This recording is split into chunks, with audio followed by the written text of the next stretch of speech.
नमस्कार दोस्तों, स्वागत है आपका आज के मुख्य समाचार में, जिसमें सबसे पहली और बड़ी खबर में आपको बताएंगे कि निकम्मे गृह मंत्री ईडी ने मारा छापा, अमित शाह पर बुरी तरह भड़क गई ममता बनर्जी। खबर में आगे जिक्र होगा कि ईडी बीजेपी की डराव धमकाओ विंग बन चुकी है। लड़ेंगे जीतेंगे अमित शाह, आप पछताएंगे, क्यों बोली महुआ मोइत्रा, आपको बताएंगे। आगे जिक्र होगा कि जयराम रमेश का मोदी गवर्नमेंट पर हमला, बोले उथल पुथल भरे दौर में इंडिया यूएस संबंध।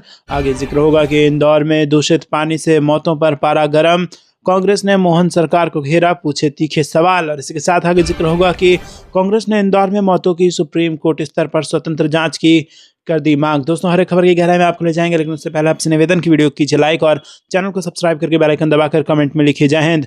रुक करते हैं सबसे पहली और बड़ी खबर की तरफ। निकम्मे गृह मंत्री ईडी ने कहा मारा छापा, अमित शाह पर बुरी तरह भड़क गई ममता बनर्जी। जी हाँ दोस्तों, आपको बता दें कि पश्चिम बंगाल की मुख्यमंत्री ममता बनर्जी ने कोलकाता स्थित आईपैक कार्यालय पर प्रवर्तन निदेशालय की छापेमारी को लेकर भारतीय जनता पार्टी की कड़ी निंदा की है।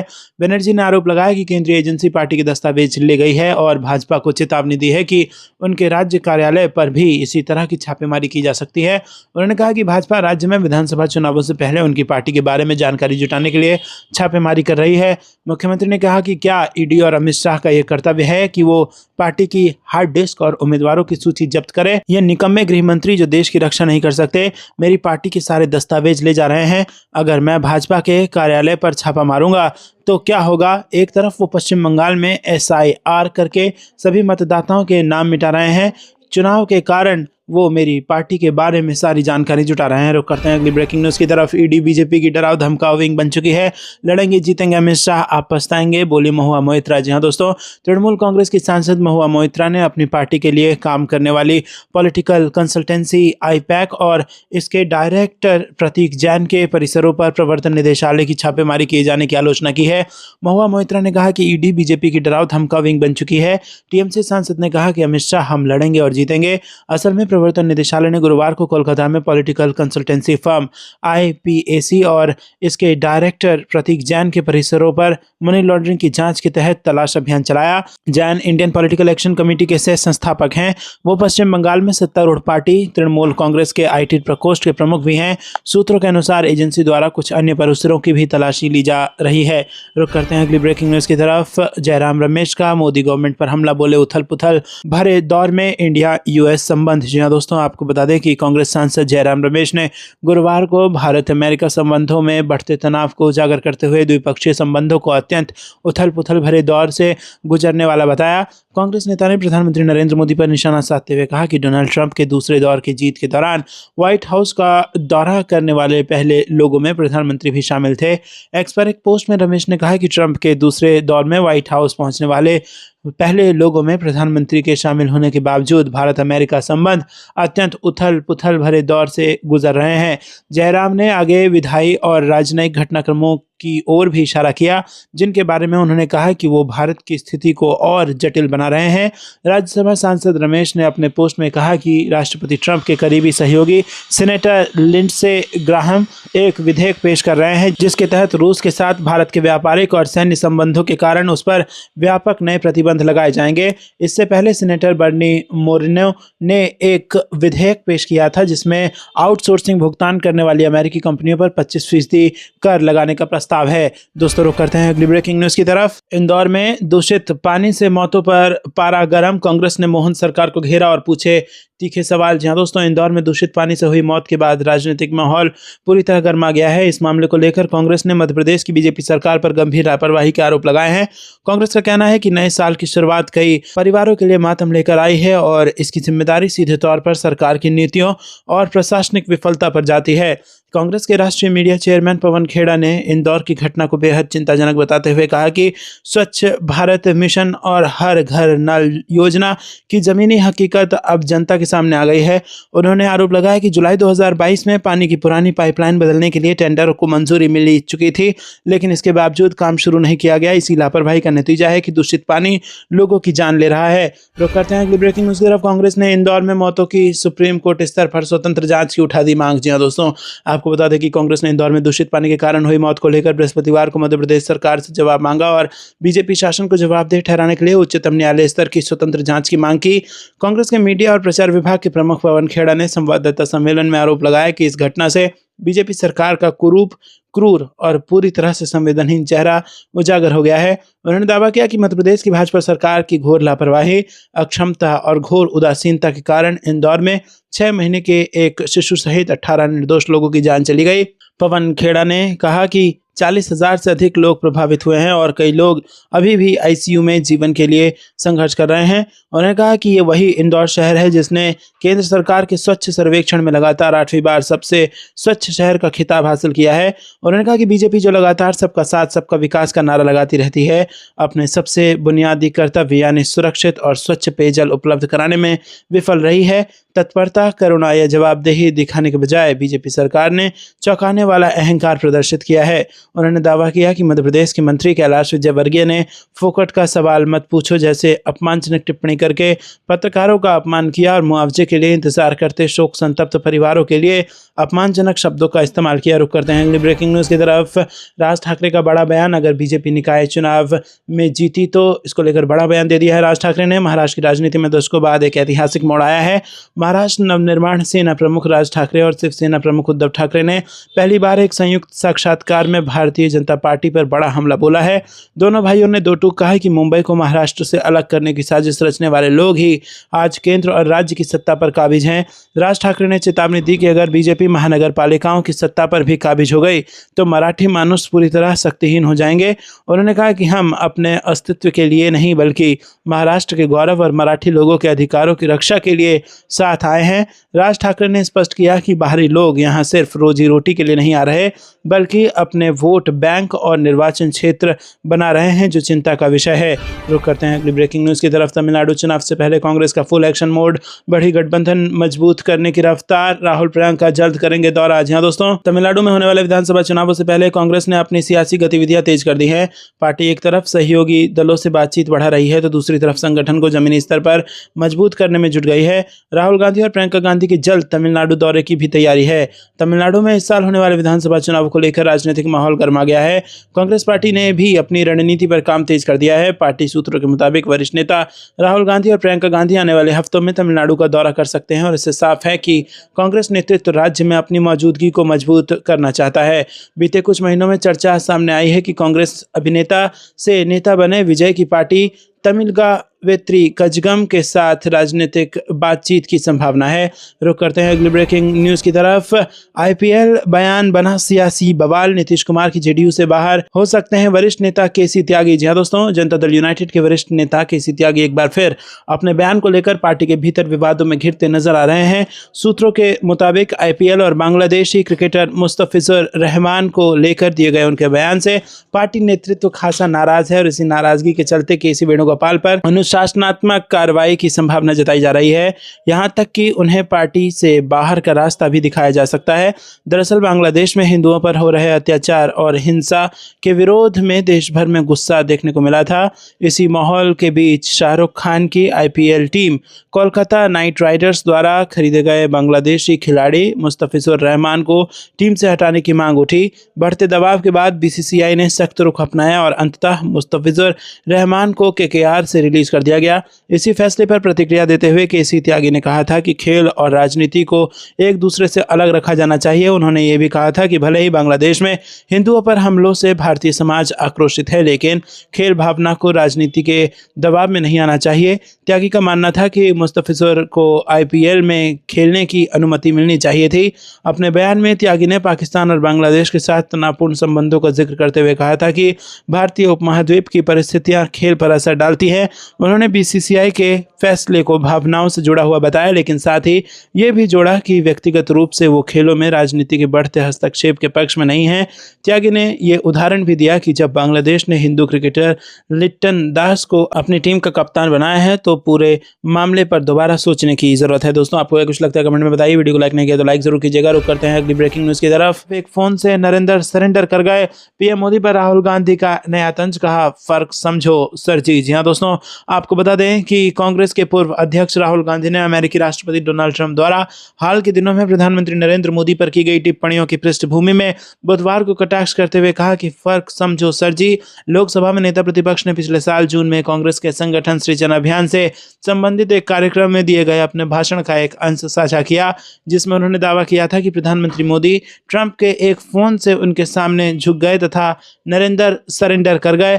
उस भाषण में राहुल गांधी ने यह भी कहा था कि कांग्रेस तथा उनके नेताओं ने महाशक्तियों के सामने कभी सरेंडर नहीं किया, लेकिन थोड़े से दबाव के आगे झुक जाना ही भाजपा और राष्ट्रीय स्वयंसेवक संघ का मूल स्वभाव है। कांग्रेस नेता ने बुधवार को अपने इस भाषण में संबंधित वीडियो एक्स पर साझा करते हुए पोस्ट किया कि फर्क समझो सर जी। रुक करते हैं अगली ब्रेकिंग न्यूज की तरफ। नीतीश कुमार के 20 साल पुराने साथी ने दिया जेडीयू से इस्तीफा, पार्टी में मठाधीशों की राजनीति से नाराज। जी हां दोस्तों, आपको बता दें कि जनता दल यूनाइटेड को गया जिले में उस समय बड़ा झटका लगा जब पार्टी के प्रदेश सचिव एवं 20-22 वर्षों से समर्पित कार्यकर्ता रहे डॉक्टर चंदन यादव ने पद एवं पार्टी की प्राथमिक सदस्यता से इस्तीफा देने की घोषणा की। बुधवार को चंदौली स्थित अपने आवास पर आयोजित प्रेस वार्ता में उन्होंने अपने इस्तीफे का पत्र सार्वजनिक किया।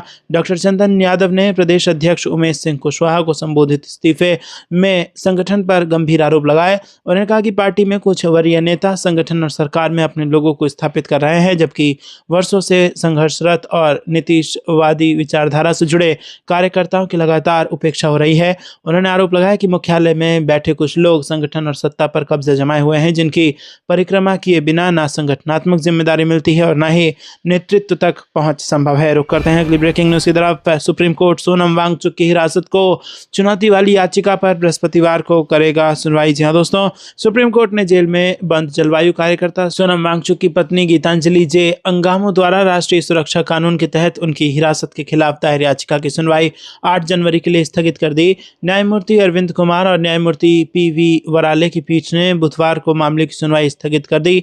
न्यायमूर्ति कुमार ने कहा कि पीठ बृहस्पतिवार को इस पर सुनवाई करेगी।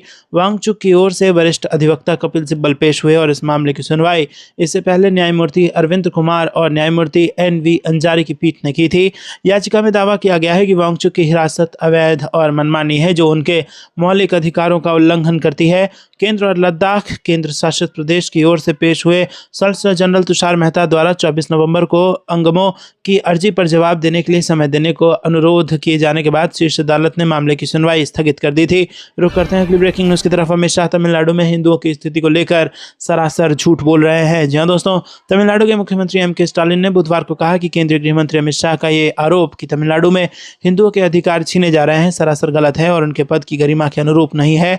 मुख्यमंत्री ने यहाँ एक सरकारी कार्यक्रम को संबोधित करते हुए कहा कि उनकी सरकार सभी धर्मों के लोगों की आस्थाओं का सम्मान करती है और उनके धार्मिक अधिकारों की रक्षा करती है। उन्होंने कहा कि तमिलनाडु जैसे राज्य में गृह मंत्री का यह आरोप कि हिंदुओं के अधिकार छीने जा रहे हैं सरासर गलत और उनके पद की गरिमा के अनुरूप नहीं है। सच तो यह है कि राज्य में दंगे और विभाजन पैदा करने की मंशा रखने वालों की मानसिकता सफल नहीं हुई है। स्टालिन ने कहा कि भविष्य में भी इस तरह की घटनाएं कभी नहीं होगी और हम इसे होने नहीं देंगे। सत्तारूढ़ द्रविड़ मुन्नेत्र कजगम ने जोर देकर कहा कि जब तक ये स्टालिन यहाँ है ऐसा बिल्कुल नहीं होगा। रुक करते हैं अगली ब्रेकिंग न्यूज की तरफ। महाराष्ट्र में कुछ ही घंटे में टूटा बीजेपी का कांग्रेस और AIMIM से गठबंधन। किरकिरी के बाद भाजपा ने विधायक को भेजा नोटिस। जहां दोस्तों आपको बता दें कि महाराष्ट्र के अंकोट में असदुद्दीन ओवैसी की पार्टी AIMIM और बीजेपी के बीच बना गठबंधन महज कुछ ही घंटों के बाद टूट गया। किरकिरी के बाद बीजेपी में AIMIM के साथ गठबंधन तोड़ दिया है। महाराष्ट्र के मुख्यमंत्री देवेंद्र फडणवीस ने इस गठबंधन पर कड़ी नाराजगी जताई है और स्थानीय बीजेपी यूनिट से अकोट में AIMIM के साथ गठबंधन खत्म करने को कहा है। फडणवीस ने अंबरनाथ में कांग्रेस के साथ भी गठबंधन खत्म करने को कहा है। रुक करते हैं अगली ब्रेकिंग न्यूज की तरफ, जहां पर आपको बता दें कि जीतू पटवारी ने PM मोदी से की राज्य सरकार की शिकायत। जानिए क्या लगाया आरोप। जहां दोस्तों आपको बता दें कि इंदौर में दूषित पानी सप्लाई में हुई 18 मौतों के मामले में सरकार को घेर रहे कांग्रेस प्रदेश अध्यक्ष जीतू पटवारी अब प्रदेश में निवेश के मुद्दे पर भी मुखर हुए हैं। उन्होंने इस मामले में प्रदेश सरकार पर गुमराह करने का आरोप लगाया। जीतू पटवारी ने निवेश के आंकड़ों का जिक्र करते हुए मामले की प्रधानमंत्री प्रधानमंत्री नरेंद्र मोदी से शिकायत की है। उन्होंने पीएम को पत्र लिखकर निवेश के संबंध में श्वेत पत्र जारी करने की भी मांग की। कांग्रेस प्रदेश अध्यक्ष जीतू पटवारी ने प्रधानमंत्री नरेंद्र मोदी को संबोधित पत्र में राज्य सरकार पर निवेश के नाम पर झूठ बोलने का आरोप लगाया। उन्होंने फरवरी 2025 में भोपाल में हुए ग्लोबल इन्वेस्टर समिट के बाद मध्य प्रदेश सरकार द्वारा निवेश प्रस्ताव के दावे को आंकड़े का हवाला देते हुए झूठ करार दिया। पीएम मोदी को पत्र में जीतू पटवारी ने लिखा कि वित्तीय वर्ष 2025 में अप्रैल से दिसंबर के दौरान देश भर में 26.6 लाख करोड़ रुपए के निवेश प्रस्ताव आए। इनमें आंध्र को 25.3%, उड़ीसा को 13.1%, महाराष्ट्र को 12.8%, तेलंगाना को 9.5% और गुजरात को 7.1% निवेश प्रस्ताव प्राप्त हुआ। मध्य प्रदेश को केवल 3.2% निवेश प्रस्ताव ही मिले। रुक करते हैं अगली ब्रेकिंग न्यूज की तरफ। ज्ञानेश कुमार ने चुनाव आयोग की साख पर लगा दिया बट्टा, अमर्त्य सेन का नाम लेकर बोली कांग्रेस। जी हाँ दोस्तों, नोबेल पुरस्कार विजेता अमर्त्य सेन को नागरिकता साबित करने के लिए निर्वाचन आयोग की तरफ से बुलाए जाने पर कांग्रेस ने निशाना साधा। कांग्रेस ने बुधवार को कहा कि ज्ञानेश कुमार ने चुनाव आयोग की साख पर बट्टा लगा दी है, वो भी सिर्फ इसलिए कि उन्हें अपने मालिक मोदी को खुश करना है। कांग्रेस ने एक्स पर लिखा कि एसआईआर की धांधली को समझिए। चुनाव आयोग ने नोबेल पुरस्कार विजेता अमर्त्य सेन को अपनी नागरिकता साबित करने को कहा है। बाकायदा इसके लिए उन्हें नोटिस भेजा गया है। ज्ञानेश कुमार ने चुनाव आयोग की साख पर बट्टा लगा दिया है, वो भी सिर्फ इसलिए कि उन्हें अपने मालिक मोदी को खुश करना है। दोस्तों, आपको बता दें कि कांग्रेस ने कहा कि अमर्त्य सेन को नोटिस भेजना दुखद है। चुनाव आयोग और नरेंद्र मोदी को इसके लिए माफी मांगनी चाहिए। रुक करते हैं अगली ब्रेकिंग न्यूज की तरफ। लखनऊ में बिछी 2027 की बिसात, अखिलेश यादव संग गोरखपुर के नेताओं का सियासी मंथन, इन मुद्दों पर हुई चर्चा। जी हाँ दोस्तों, आपको बता दें कि उत्तर प्रदेश की राजधानी लखनऊ में नव वर्ष के अवसर पर समाजवादी पार्टी के राष्ट्रीय अध्यक्ष एवं पूर्व मुख्यमंत्री अखिलेश यादव के नेतृत्व में एक महत्वपूर्ण राजनीतिक चर्चा आयोजित हुई, जिसने 2027 के विधानसभा चुनाव की दिशा और दशा को लेकर सियासी हलकों में हलचल तेज कर दी है। संवाददाता के अनुसार ये विशेष मुलाकात 5 जनवरी 2026 को हुई, जिसमें गोरखपुर से जुड़े वरिष्ठ और प्रभावशाली चेहरों को आमंत्रित किया गया। चर्चा में शामिल हुए पूर्व जिलाध्यक्ष प्रहलाद यादव ने इसकी जानकारी बुधवार को दी। इस चर्चा में समाजवादी पार्टी के गोरखपुर के पूर्व जिलाध्यक्ष प्रहलाद यादव विशेष रूप से आमंत्रित रहे। उनके साथ राम आश्रय यादव और अशोक यादव भी शामिल हुए। नववर्ष की शुभकामनाओं के साथ शुरू हुई ये बैठक जल्द ही 2027 के विधानसभा चुनाव को लेकर गहन रणनीतिक मंथन में तब्दील हो गई। रुक करते हैं अगली ब्रेकिंग न्यूज की तरफ। कांग्रेस का मनरेगा बचाओ अभियान शुरू, बोले मनरेगा को समाप्त किए जाने का फैसला गलत, भाजपा पर निशाना साधेगी पार्टी। जी हाँ दोस्तों, कांग्रेस का मनरेगा बचाओ अभियान वीरवार से शुरू हो रहा है। राष्ट्रव्यापी आंदोलन के तहत जम्मू कश्मीर प्रदेश कांग्रेस कमेटी विभिन्न कार्यक्रमों के जरिए मनरेगा को समाप्त करने के मुद्दे पर भाजपा पर निशाना साधेगी। अभियान को लॉन्च करने के लिए कांग्रेस के जम्मू कश्मीर के प्रभारी डॉक्टर सैयद नसीर हुसैन वीरवार को जम्मू पहुंच रहे हैं। यह अभियान 1.5 महीने तक चलेगा और इस सिलसिले में प्रदेश प्रधान तारिक हमीद कारा ने बुधवार को पार्टी के नेताओं के साथ बैठक की और कार्यक्रम को सफल बनाने के लिए किए जा रहे प्रबंधों पर चर्चा की। रुक करते हैं अगली ब्रेकिंग न्यूज की तरफ। 15 दिन में 5 हिंदुओं की हत्या, केंद्र सिर्फ बयानबाजी कर रहा। राजस्थान के पूर्व सीएम गहलोत ने कही बात। जी हाँ दोस्तों, आपको बता दें कि यहाँ पर पूर्व मुख्यमंत्री अशोक गहलोत ने बांग्लादेश में हिंदू अल्पसंख्यकों पर हो रही कथित बर्बरता की घटना को लेकर केंद्र सरकार पर तीखा हमला बोला है। उन्होंने प्रधानमंत्री नरेंद्र मोदी से इस मामले में तत्काल और प्रभारी हस्तक्षेप की मांग करते हुए इसे भारत सरकार की कूटनीतिक विफलता करार दिया है। गहलोत ने कहा कि महज औपचारिक चिंता जताने से काम नहीं चलेगा, बल्कि पड़ोसी देश में अल्पसंख्यकों की सुरक्षा के लिए ठोस कदम उठाने होंगे। पूर्व सीएम गहलोत ने सोशल मीडिया प्लेटफॉर्म एक्स पर सिलसिलेवार पोस्ट करते हुए लिखा कि बांग्लादेश से आ रही खबरें अत्यंत विचलित करने वाली हैं। उन्होंने दावा किया कि बीते 19 दिनों में 5 हिंदुओं की हत्याएं की गई हैं और महिलाओं के साथ अत्याचार की घटनाएं सामने आ रही है, जो मानवता पर कलंक है। गहलोत ने कहा कि भारत एक जिम्मेदार लोकतांत्रिक देश होने के नाते पड़ोसी देशों में अल्पसंख्यकों के जीवन और सम्मान की रक्षा को लेकर नैतिक और कूटनीतिक जिम्मेदारी से पीछे नहीं हट सकता। गहलोत ने 1971 के ऐतिहासिक घटनाक्रम का जिक्र करते हुए तत्कालीन प्रधानमंत्री इंदिरा गांधी की कूटनीतिक दृढ़ता की सराहना की। उन्होंने लिखा कि वो दौर आज भी यादों में ताजा है, जब इंदिरा गांधी के नेतृत्व में भारत ने न सिर्फ कूटनीतिक मजबूती दिखाई, बल्कि अपनी इच्छा शक्ति से इतिहास और भूगोल दोनों बदल दिए। दोस्तों, आपको कुछ लगता है कमेंट में जरूर बताइए। वीडियो को लाइक नहीं किया तो लाइक जरूर कीजिएगा। रुक करते हैं अगली ब्रेकिंग न्यूज की तरफ। बीजेपी के आईटी सेल वाले मोबाइल ऐप में ईसी करा रहा एसआईआर। ममता ने छेड़ा नया संग्राम, एक तीर से दो निशाने। जी हां दोस्तों, पश्चिम बंगाल की मुख्यमंत्री ममता बनर्जी ने मंगलवार को आरोप लगाया कि चुनाव आयोग राज्य में चल रहे गहन मतदाता पुनरीक्षण प्रक्रिया में केंद्र की सत्ताधारी भारतीय जनता पार्टी के आईटी सेल द्वारा विकसित मोबाइल एप्लीकेशन का उपयोग कर रहा है। दक्षिण 24 परगना जिले में सागर द्वीप की अपनी 2 दिवसीय यात्रा समाप्त करने से पहले पत्रकारों से बात करते हुए बनर्जी ने इसी पर चुनावी सूची संशोधन करते समय सभी तरह की गलत चालें चलने का आरोप लगाया। ममता वहां आगामी गंगा सागर मेले की तैयारियों का जायजा लेने गई थी। मुख्यमंत्री बनर्जी ने आरोप लगाया कि चुनाव आयोग एसआईआर कराने के लिए सभी तरह की गलत चालें चल रहा है। यह योग्य मतदाताओं को मृतक के रूप में चिन्हित कर रहा है और बुजुर्गों, बीमारों और अस्वस्थ लोगों को सुनवाई में शामिल होने के लिए मजबूर कर रहा है। आयोग एसआईआर प्रक्रिया में बीजेपी के आईटी सेल द्वारा विकसित मोबाइल ऐप का उपयोग कर रहा है। यह अवैध, असंवैधानिक और अलोकतांत्रिक है।